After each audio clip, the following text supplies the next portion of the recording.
In the fourth game of the June window, the U.S. men's national team took on El Salvador down in El Salvador in Estadio Cuscatlán, the scene of the opening game of World Cup qualifiers where the U.S. went down there and tied 0-0. It was a hard-fought game then, and it was a hard-fought game last night. To make matters worse, there was a monsoon passing through, and the field was just in about as bad a condition as I can recall U.S. men's national team playing a game in. That being said, it wasn't quite as bad as the, what was it, Canada-Honduras game a few nights ago, but it was still pretty bad. And that being said, that's not really on El Salvador. I mean, I think the people of El Salvador would be the first to tell you that it's probably not a good idea to schedule a meaningful match down in El Salvador during the monsoon season. But, you know, Nations League, CONCACAF, let's do this. Aha, let's schedule this game. Who cares? We'll figure it out. So a slog we were promised and a slog we got. Now, I'll put a huge caveat over this game. Not a lot of soccering took place in this game, so it's hard to pull like real meaningful things that are going to be that are going to come into play for the World Cup. But that being said, I was able to pick out 5 takeaways, and some of those takeaways have multiple takeaways within those takeaways of things that I think actually are going to impact the squad heading into Qatar. All that and more on this episode of the Yank Report. What's up? My name is Sam. This is the Yank Report, the show we talk about the U.S. men's national team. If you're into that, hit that subscribe button, hit that like button. Let's get into the first takeaway, and this is the big tactical takeaway. We saw a bunch of different tactical wrinkles in this game. Early on, we heard Stu Holden say during the broadcast that he spoke to Greg Berhalter, and Berhalter said, expect the U.S. to come out in that 3-man back line with Reggie Cannon playing that hybrid right back, right center back. But if soccer is not able to take place on the field, expect us to switch to a 4-4-2, and that's what the U.S. did pretty early. It was seen that not much soccering was going to happen on that field that night, so we figured if we're not going to be able to play soccer, let's just not play soccer and play a 4-4-2, kind of that classic mid-90s big guy, little guy striker combination. Think of Haji Wright and Christian Pulisic up top as like Emile Heskey and Jermaine Defoe type of thing. That's not really what we got. It felt like what we more got from that 4-4-2 was it was like a 4-4-1 with Christian Pulisic kind of just playing wherever he wanted to play, kind of finding the game. Not a bad thing in theory, but more often than not, it looked like Brendan Aronson, who was playing the left wing in that formation, was taking up the same positions that Pulisic wanted to get into. There was a bunch of moments where they were just in the exact same space at the exact same time, and their connection with Haji Wright just wasn't there. I saw a passing tree that kind of not only showed what I'm talking about as far as like the formation just not quite working, but also how close Brendan Aronson and Pulisic were, and also just the lack of service to Haji Wright or the lack of cohesion. I know we throw that around like lack of service to the striker, but I do think that it is really important for the striker to be involved and to make themselves involved in the game if they're not actively being involved. But more on Haji Wright in a minute. In the second half, the U.S. actually switched back. They made a couple of substitutions and switched back to more of that 3-2-5 formation that we've seen recently, and I thought the soccering picked up enormously in that second half, even though the field seemed to be even worse. So they were passing the ball around, moving it a lot better, getting into better positions, playing off of each other better, and combining a lot better in that second half. So even though one of my big criticisms for Berhalter throughout World Cup qualifying was the lack of tinkering and the lack of like trying different things, I'm a bit of a hypocrite in this game because I thought his tinkering there with the 4-4-2, trying something out, it just didn't work. It didn't work for the squad. Maybe it's something that could potentially work over the long term if these guys actually played in that formation a little bit more, but it felt like trying to fit square pegs into round holes throughout that first half. Before we get to my next takeaway, let's have a word from today's sponsor. Our partners at BetOnline continue to be your #1 source for all your betting needs and sports info. Find all the latest sports developments, including the latest odds on the NBA playoffs, fights, and even next season's futures. And don't forget that the MLB is back as well. Who are you picking to win the World Series? BetOnline is your continued source for all your sports wagering needs, including live betting and your favorite Vegas casino and poker games. It's super easy to get started, so head to the website today or use your mobile device to join or use our promo code BELIEVE. That's BLEAV to receive your 50% welcome bonus on your first deposit. Bet online, where the game starts. My second key takeaway, and I feel like this really should go without saying, but there's still a lot of people out there that kind of doubt this, but like CONCACAF away is just different, man. And I thought we got a really good taste of that in this window because we got to play 2 games against World Cup opponents first. And the squad looked pretty good, all things considered, in those 2 games. We saw a lot of really good technical and tactical play. We saw a lot of great interchanges. We saw the squad create some really good chances. Just a really nice, we saw some really nice things in those 2 games against Morocco and Uruguay. And then basically this same squad, a week later, goes down to El Salvador, and we see none of that. And I think that just goes to show that there's so much more to this game than just like, you know, getting out on the field and expressing yourself. I think we saw that the conditions were not conducive to passing. The conditions were not really conducive to dribbling and especially taking players on. And I think it really limited a lot of the technical things that our players were able to do, which is ultimately the big thing that separates our team from a lot of these smaller teams in CONCACAF, is what our players can do on and off the ball. And if you limit their ability to do those things, it really levels the playing field. And I think you saw that. I mean, if you look at this game from an El Salvador perspective, El Salvador didn't really get many chances. El Salvador didn't have the ball all that often. El Salvador didn't really put together attacking moves against the U.S., but they didn't really need to, because that's sort of how these games work out, man. I mean, you just hit it upfield and kind of hope it bounces your way. And whenever you're playing in 720p, not HD, this game was broadcast in 720p. These 720p games always tend to have screwy goals. You know, if the weather's bad and you can see mud on the pitch and you're playing in 720p, you can expect some weird things to happen, and they certainly did in this game. My third big takeaway is going to be the play of Yunus Musah. I've kind of been talking about Musah a lot in this window, and I thought this game might have been one of his best ever in a U.S. men's national team shirt. I thought that the conditions sort of made it conducive to Yunus having a big game because we weren't really able to try a lot of line splitting passes. We didn't have Walker Zimmerman in the game, who's our best distributing center back.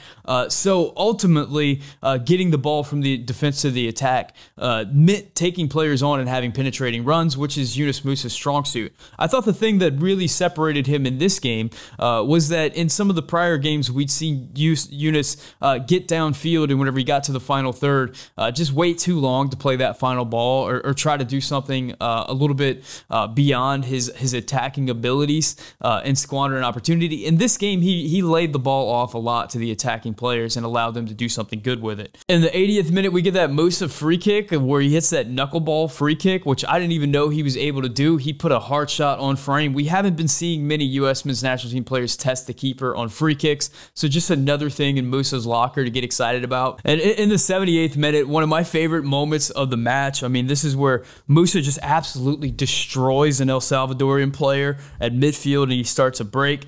He passes to Jesus Ferreira, who plays a nice ball in behind for Musah to run onto. Musah is then tackled by an El Salvadorian player. It leads to the red card. But then we get this wonderful moment where Musah is just sitting on the field with his hands out, and he's just like looking at his hands and looking all around. This moment of like reflection where you can see him thinking to himself, like, why am I sitting in a mud pit in El Salvador right now? What choices did I make in life that led me to this moment? I was an Arsenal youth player, damn it. Why am I sitting in the mud right now? I don't understand. Just an all-around wonderful game for Yunus Musah, where you see his qualities. He's not often talked about as one of the star players on this team, but I think he's moving into that category with every single game. My fourth big takeaway, and this is where I'm going to cram a lot of takeaways into one takeaway. This is the players on the bubble. I'm going to call them the bubble boys. And the first one's going to be Haji Wright. We know that in the post-game, Greg Berhalter said some comments that were a little bit critical of Haji Wright, which is a bit unusual for Greg. So I went back and kind of watched all of his interactions throughout the game. I showed earlier that passing tree that showed that Haji was just not very involved, not a lot of balls into his feet. I mean, at 8:50, we get some hold-up play for Haji. At 17:06, Weah attempts to slip in Haji, and it just doesn't come off. 22:55, Haji gets loose on the right wing. He attempts a cross, but it's cut out. In the 31st minute, Haji makes a run off the back shoulder of the defender. Pulley slips him in, but his shot is well wide. This was Haji's probably best attempt on goal at that point. It was a pretty low percentage shot, so not a lot to write home about there. Not super surprised that he wasn't able to put it on frame. But probably his biggest moment from the match right there. In the 38th minute, Haji holds up the ball and he earns a foul. And those were the only moments that I really clocked for Haji just being involved in the game. I think outside of that, I didn't see a lot from him in the pressing, and I didn't see a lot of movement from him. Now, I know I already said that the U.S. was kind of playing this weird 4-4-2, which kind of didn't want to be a 4-4-2 throughout the game, and it wasn't great for Haji. And to be fair to Haji, this is kind of a terrible game to show what you can do in with the conditions so bad. So I do feel for Haji in that regard. But at the same time, Ferreira did come in the second half, and it felt like Ferreira was a lot more involved. It seemed like he had some really nice runs in behind. He was combining a lot more and just being involved in the game a lot more all the way around. And it looked like that offense was functioning better with Ferreira on the field. Now, I know that I'm a big Ferreira fan, so I guess take that with a grain of salt if you'd like. But I do think that whenever it comes to Haji Wright, and whenever it comes to what Greg Berhalter's looking for from a striker, I think people get so focused on goals and forget that a striker actually has a lot more responsibility than that. I read a John Mueller article in the Athletic recently where he quoted Pep Guardiola about his thoughts on the striker role, and he said this: to score 5 goals in 2 games is a good statistic, Guardiola told the press at one point, but he has to help us in the first pressure and run a lot and help us a lot with movement. You cannot be brilliant when you disappear when you don't have the ball. Now, that was Pep Guardiola talking about Sergio Aguero, but I think it speaks to how Greg Berhalter sees the striker position, what he wants from the striker. I think guys like Pepe and Ferreira just do so much work off the ball that's the prerequisite for a U.S. men's national team striker, and I think it really puts things in perspective as to why guys like Jordan Pefok and Haji Wright are not getting the praise that some of the other players have. Another player on the bubble would be Ethan Horvath. I actually had a caller in the pregame show kind of ask me about what it would take for Horvath to make the roster, and with Sean Johnson having a great game and being a veteran goalkeeper and being somebody that's a locker room guy that's good to have around the squad, that's rough for Ethan Horvath's chances to make the game. What made it even worse was really his only 2 times he had to be involved in the game was first in the 15th minute, where off of a free kick, a ball goes into the box, and Horvath really hesitates there, doesn't know whether to come out or stay in, and has this moment where the El Salvadorian player really could have had a whack at the goal, whack at the ball in the goal, but chose not to, and it was just a really bizarre kind of moment there from Horvath. And then the second, of course, is going to be the goal in the 34th minute. Cannon is guarding a player out on the left wing. Everybody in the world thinks that they're going to cross. Cannon leaves open the space to cross, and instead of crossing, the El Salvadorian attacker hits it right into the back of the net. Rough spot there. I know Cannon needs to be covering that ball, but also if you're the keeper, you cannot get beat right there, not in a competitive match. I mean, not whenever you're potentially going to be a Premier League keeper there. That was just a really rough moment for Horvath, a player looking to make this roster, not something you want on your resume if you're trying to make that flight for Qatar. And the last 2 I want to talk about is Morris and Arriola. It's looking like there's not enough room on the roster for both of these guys. I think it's going to be one or the other. And I know coming into the June qualifiers, it looked like Paul Arriola was just in the best form of his life in MLS. He was playing really well. I thought he was playing better than Jordan Morris. The thing is, whenever you get to this level, I think we've seen from Paul Arriola that physically he's just not at that level, and he seems to be just thrown around very easily on the field. I think we saw that in the Uruguay game.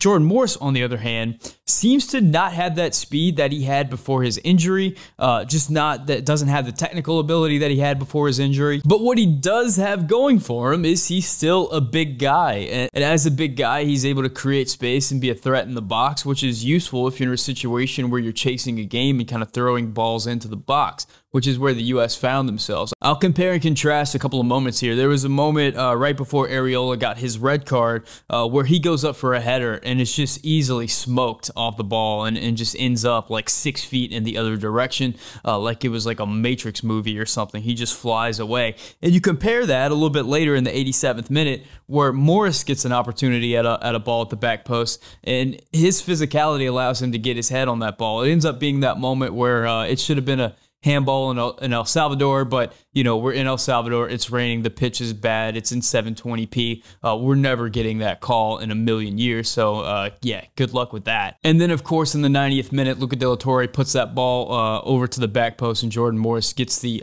equalizer. And that's something that you can get from Jordan Morris. And I'm thinking, if I'm looking at Paul Arriola and Jordan Morris right now and trying to decide which one, if I'm the coach, that I would bring to Qatar, if I have to bring one of them, and it kind of looks like you have to bring one of them, I'm thinking Jordan Morris at this point, just because I don't know what situation in a game is conducive to bringing in Paul Arriola. I know that if it's late in the game and I've got really tired legs, maybe I'm in extra minutes, that I can bring on Jordan Morris and he can be a physical body in the box and maybe find me a goal, or at least just be physical enough to create something that can lead to a goal or something like that. I don't know that Paul Arriola brings that for me. I'm not really sure what he brings to the team at this point. My last big takeaway is going to be the Tyler Adams versus Luca De La Torre discussion that sort of erupted ever since Luca De La Torre got a few minutes at the end of a game in the 6th position. Now, I'm noticing that there's been a lot of criticism of Tyler Adams lately over his play over the last few games, and a movement to see Luca De La Torre in that 6th spot.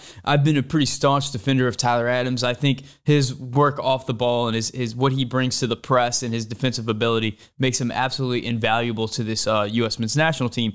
But I did have a caller before the game during the pregame show call in and say, hey, what if it's a tight game, the opposition is not able to really counterattack, we're not worried about defending, and we just want to get more creativity on the field? Would that be a situation where you can see Luca De La Torre being brought on for Tyler Adams? And I was like, you know, I haven't really thought about that. That's a great point. That is a situation where I could see it, and lo and behold, that's exactly what we see in this game. Late in the game, the U.S. needs to find an equalizer. Greg Berhalter substitutes Luca De La Torre on for Tyler Adams, and he does what Luca De La Torre has been able to do pretty much every time he's been on the field for the national team. He gets on the ball and he makes things happen in the final third, and in this moment, he was able to find a ball to the back post for Jordan Morris to tie up the game. And I think moving forward, I think this is like where we're going to see Luca De La Torre utilized in the midfield. If we need something, if we need that spark late in the game, and we're doing kind of last-ditch effort things, this is what we're going to see. We're going to see Tyler Adams to come off, Luca De La Torre come on, and hope to get more from that 6th position in an attacking sense with Luca De La Torre. So those are my 5 key takeaways. A frustrating game to watch. I couldn't help but think, like, I thought World Cup qualifying was over. I thought I was done with this CONCACAFery for another few years, but here we are again. Another beautiful, sloppy night down in San Salvador. Watching players get stretchered off, watching a player with a clear concussion that's like throwing up on the field that's just not going to come off, you know, no VAR, players on the ground constantly, so much time wasting, so little soccer being played. Welcome to CONCACAF. We're back, baby. What were your thoughts on the game? Do you have any comments on some of my takeaways? Do you have any takeaways of your own? What do you think about some of those guys in the bubble positions on the roster? I know I didn't talk about Reggie Cannon. He didn't have a great game either. The 2 defenders, CCV and Aaron Long, I thought they were both pretty good. I think CCV had the better of the 2 games. Thank you to everybody who came into the post-game show. The post-game show had a lot of technical difficulties. Like, I didn't realize that I was muted for like the first 2 minutes of the video. So, and later on there was freezing, so I ultimately decided to just cut it short. But we're definitely going to continue to do phone-in shows in the future. I just got to make sure that I got to click all the right boxes and have everything set up correctly. But I'm having a lot of fun with that, and I look forward to the next call-in show. The Kings of CONCACAF shirts are being printed right now, and they're being shipped out this week. I actually went to the printing facility yesterday and got to watch the shirts coming off the line, so it was really cool. I'm excited to get these shirts in you guys' hands so you can go off into the world and share the CONCACAFery with your community. If you want more Yank Report in podcast form, we do have the podcast out there. You can download that, you can rate it, you can leave a comment or whatever it is you do for podcasts. Thank you guys for watching. Thank you guys for subscribing. If you really want to support the Yank Report, you can become a member. Shout out to my Tier 2 members, Chris Masasa, Manuel Adiveras, Mike Irish, Matthew Doyle, and Matthew Hanna. Guys, thank you so much for watching. My name is Sam, and this is the Yank Report brought to you by Bet Online.